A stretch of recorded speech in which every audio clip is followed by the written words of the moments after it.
Okay, Mike Morrow now leads off in this semifinal.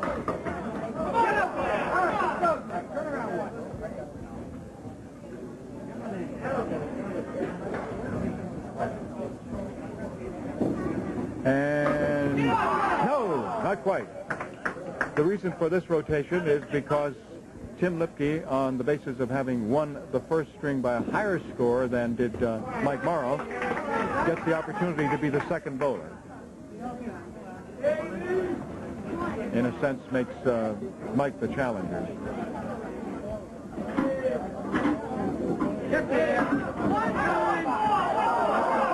One more he wants. Nope, he didn't get it.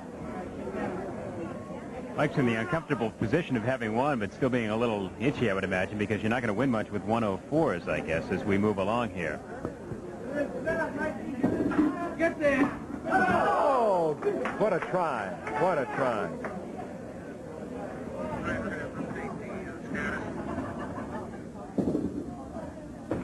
A 9 box, or a pair of 9 for Mike Morrow.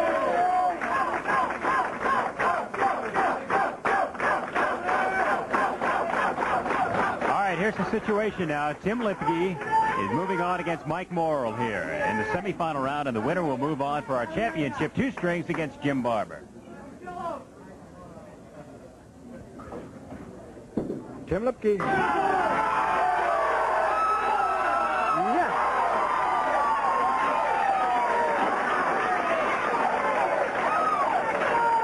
This will be fun to watch it again. Now, the piece of wood almost makes this thing stand up again after it's on its way down, as it kicked it right there. That's right. It pushed it back up again for a moment. Tim Lipke. Tim Lipke is, right now, one of the hottest bowlers that you'll ever see. He's won 9 in a row on our regular Saturday show. He'll be coming back next week as defending champion in the 10th. He won the quarterfinal, and he starts off the semifinal with a strike.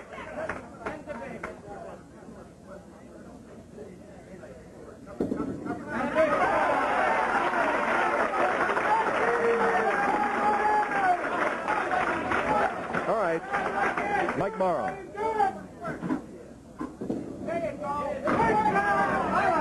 Spare leave for Mike.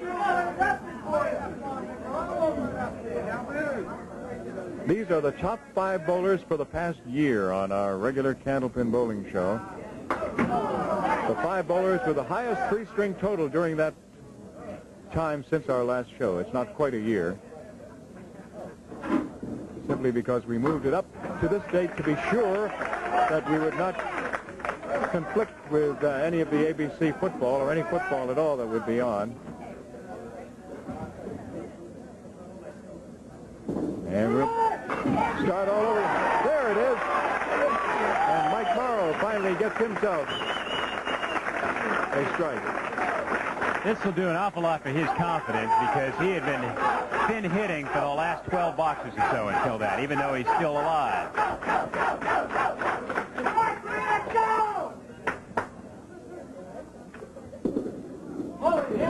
Tim Lipke.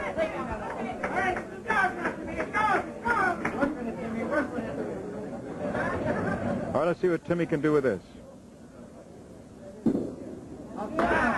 Nope. Speaking of hot bowlers, one guy who, on the basis of the way he's been bowling lately, oh, what a shot for the 10, is Mike Sargent. I'm not sure how to describe this. I'm not sure how he intended to play it. Just throw it and pray, and the prayers were answered. There's another spare leave. The reason I mentioned Mike Sargent is he just recently rolled a 5-string 841. I've got them all in front of me. If I get the chance, I'll just roll off what those strings were. The last one was a 191. The second one was a 228. I forget what the other was. Yes, he's got it. All right, we're going to pause right now and catch you up to date. The score at the end of 4 in the semifinal is Mike Morrow, 37 with 2 bonus balls to roll. Tim Lipke, 49 with a bonus ball to roll.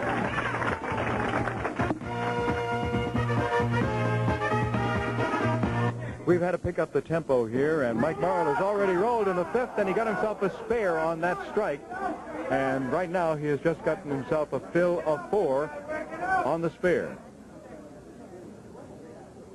Remember, this is live, which means that we have a certain time frame, and we have to finish the show within that time frame. And so these are when Commander Phil Rubin's hair gets a little bit grayer. He really doesn't have very much, but he may after this show. Gets curly, too. It used to be straight. Okay, Tim Lipke on the line now. Remember, he's got a spare up there.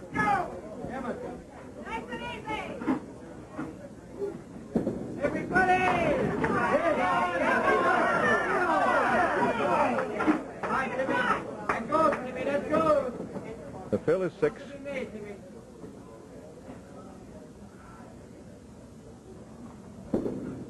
Oh, baby. What a spare.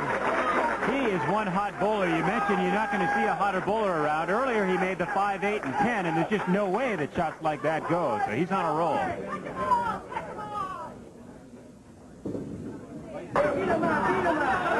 Another 6. Up by 10 through 5. Opposite an 8. No. Still no bonus money. They're going to make good money at the end regardless, but they'd sure like to take advantage of the generosity of us folks who are putting on this show and pick up some of that bonus money. All right, Mike Morrow trailing right now by 11. No, sir, he lost that one. Did a little backdoor action, but that one just slipped off his hand before he meant to release it.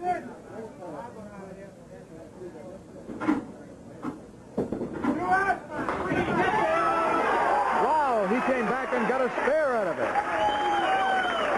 No, I was just going to say that he's bowling better. Even though he had that thin hit, that first one did just get away from him, so he's been able to mark now 3 times in the last 4. And the 4-pin was the last one to go down. What's he got? 6.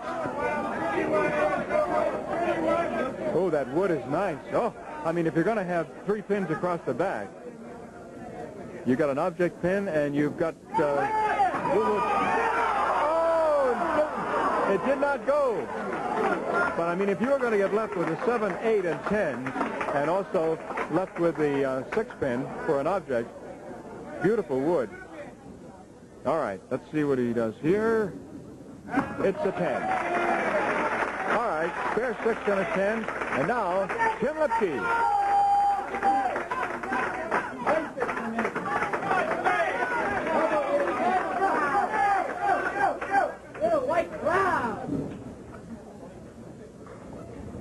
Everybody! Big 9 drop.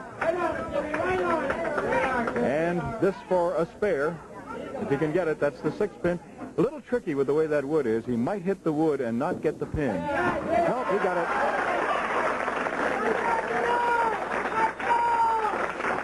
Interesting, Brian, I was just watching. Scott Williams and Paul Berger have both been eliminated, and they were rooting as hard as, cheering as hard as anybody after Tim Lipke made his last 2 spares.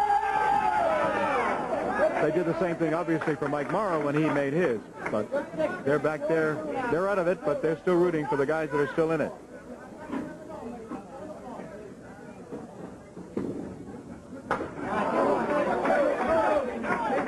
Actually, you notice even Tim and Mike are doing a pretty good job of rooting for each other, hand clasping upon returning to their seats after their 2 balls.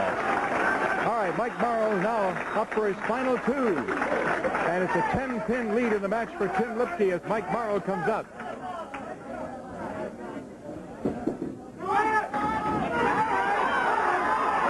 Oh, he almost had one of those slow, tantalizing strikes.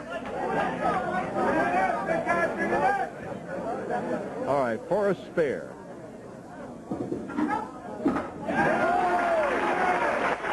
You know, that looks so easy, and it is, but there's always the danger that that ball can skip right over and a pin can go to the left. and then all of a sudden, everyone is in stunned disbelief looking at the 7 still standing.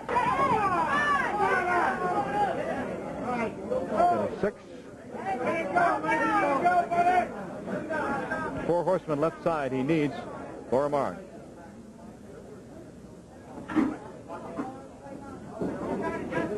No! He didn't get it. That would seemingly do it for Tim Lipke, and we should say right now the amazing Tim Lipke.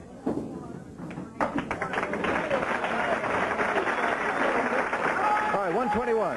He needs 17 pins.